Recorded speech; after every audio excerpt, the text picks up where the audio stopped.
কৃত্ৰিম বান ৰোধ কৰিব নোৱাৰে যদি পদত্যাগ কৰক।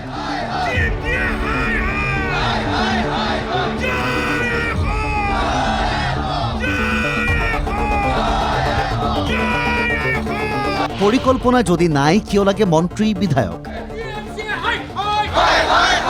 গুৱাহাটীৰ কৃত্ৰিম বানক লৈ এইদৰে আছুৰ প্ৰতিবাদ। বিভাগ আৰু চৰকাৰক তীব্ৰ বাক্যবাণেৰে সমালোচনা। যে আমি ওলাই যাম নে নাযাম, বৰষুণৰ পিছত অভিভাৱকসকলে চিন্তা কৰিব লাগে যে মোৰ ল'ৰা বা মোৰ ছোৱালীজনী, মোৰ ঘৰৰ পৰিয়ালটো মুৰব্বীজন ভালকৈ ঘৰলৈ উভতি আহিব নে নাহে, তেওঁলোকে চিন্তা কৰিব লগা হয়। তাৰপিছতো কিন্তু নিৰ্বিকাৰ, নিৰ্লজ্জ, ব্যৰ্থ চৰকাৰ এখন। গতিকে আমি চৰকাৰলৈ সকীয়াই দিছোঁ যে আপোনালোকে কথাৰ ভুল যদি মানিলে নহ'ব। বানপানীমুক্ত অসম যি গঢ়াৰ আপোনালোকে যি কথা দিছিল সেই কথাবিলাক হাতে কামে কৰি দেখাওক। সংশ্লিষ্ট কৰ্তৃপক্ষৰ আমি বিয়াগুম নেতাসকলক ক'ব বিচাৰিছোঁ যে এচি ৰুমত বহি থাকিলে তাৰ পৰা মিডিয়াৰ লগত বা আপোনালোকে হৰ্ডিংছ বেনাৰ লগালেই নহ'ব, প্ৰতিশ্ৰুতি দিলেই নহ'ব, হাতে কামে লাগিব যিবোৰ আমাৰ জনসাধাৰণক নিৰাপত্তা দিব লাগিব। ৪৮ ঘণ্টা সময় পাৰ হৈ গ'ল, কিন্তু গুৱাহাটীৰ কৃত্ৰিম বান ৰোধ কৰিব নোৱাৰিলে বিভাগে।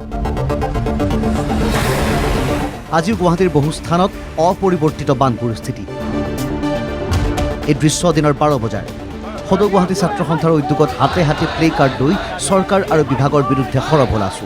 বৰষুণতে চৰকাৰৰ দৰ্পশূন্য হৈছে, অহংকাৰ চৰকাৰৰ অহংকাৰ গৈছে। গতিকে এটা কথা স্পষ্ট যে এজাক বৰষুণত মহানগৰৰ যি অৱস্থা, সকলো ধৰণৰ ৰাইজ আক্ৰান্ত হৈছে।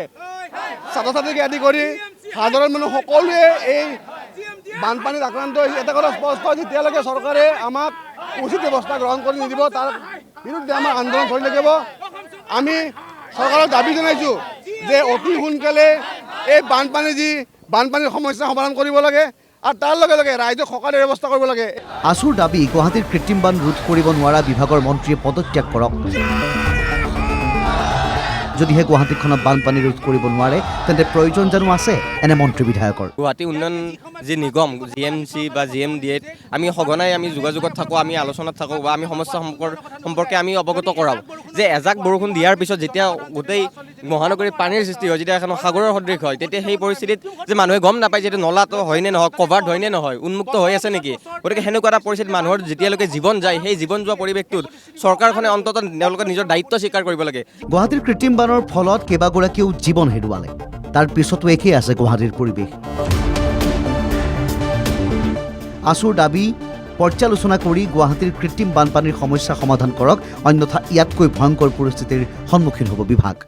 মানুহৰ জীৱন ধাৰণৰ দুৰ্বিষহ হৈ পৰিল আৰু এই গোটেই কথাটোৰ কাৰণে অসম চৰকাৰ চূড়ান্তভাৱে ব্যৰ্থ হৈছে আৰু অসম চৰকাৰ তাৰ লগে লগে সংশ্লিষ্ট সকলো কৰ্তৃপক্ষ চূড়ান্তভাৱে ব্যৰ্থ হৈছে আৰু অসম চৰকাৰ আৰু সকলো কৰ্তৃপক্ষৰ চূড়ান্ত ব্যৰ্থতাৰ বাবে গুৱাহাটী মহানগৰীৰ ৰাইজে এটা অবৰ্ণনীয় পৰিস্থিতিৰ সন্মুখীন হ'বলগীয়া হৈছে।